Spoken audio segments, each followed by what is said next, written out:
If you would like to contact me, send me an email to monty_collier2000@yahoo.com.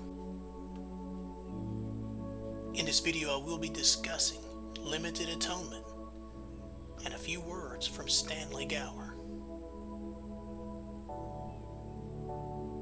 Writing about the heresy of Arminianism, one member of the Westminster Assembly, which met from 1643 to 1653, Stanley Gower, wrote the following concerning the blasphemous Arminian teaching known as universal atonement, or general redemption.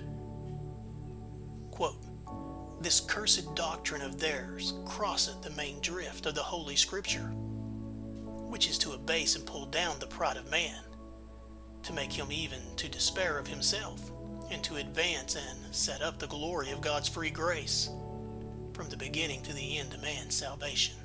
End quote. Notice Gower identifies the Arminian teaching that Jesus died for all men without exception to be cursed, that is, heretical. Notice Gower says that the heresy of universal atonement contradicts the major teaching of the Bible. Notice Gower emphasizes God's free grace.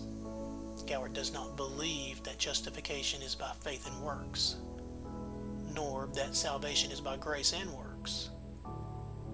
Gower rejects the Arminian claims that men have free wills from God's absolute predestination and that salvation is synergistic.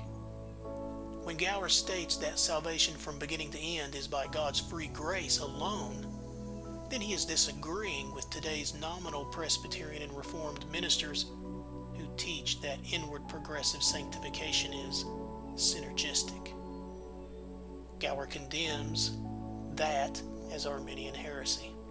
Gower asserts that sanctification is monergistic, that is, by God's grace alone.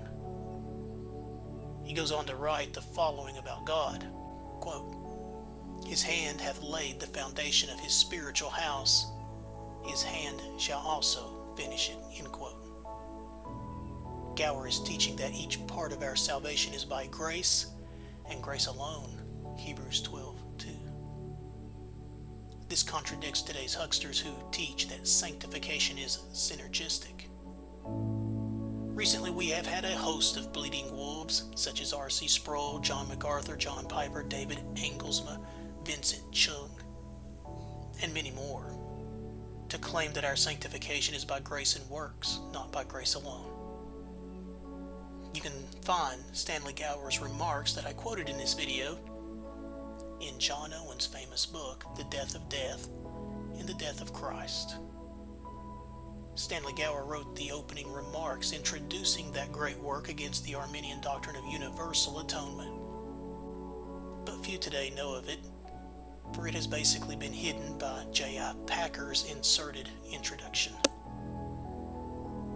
Stanley Gower's opening is one of two that appear under the title, "Two Attestations Touching the Ensuing Treatise."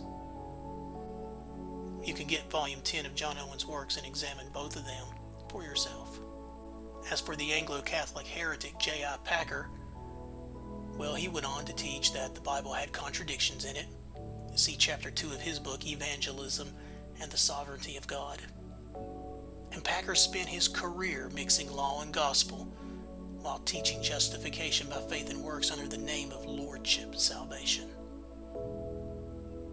He even went on to sign several blasphemous ecumenical agreements with the Roman Catholic Church state, ECT, which means Evangelicals and Catholics Together. He signed that in 1994, and then he went on to sign the Manhattan Declaration with Wayne Grudem in 2009.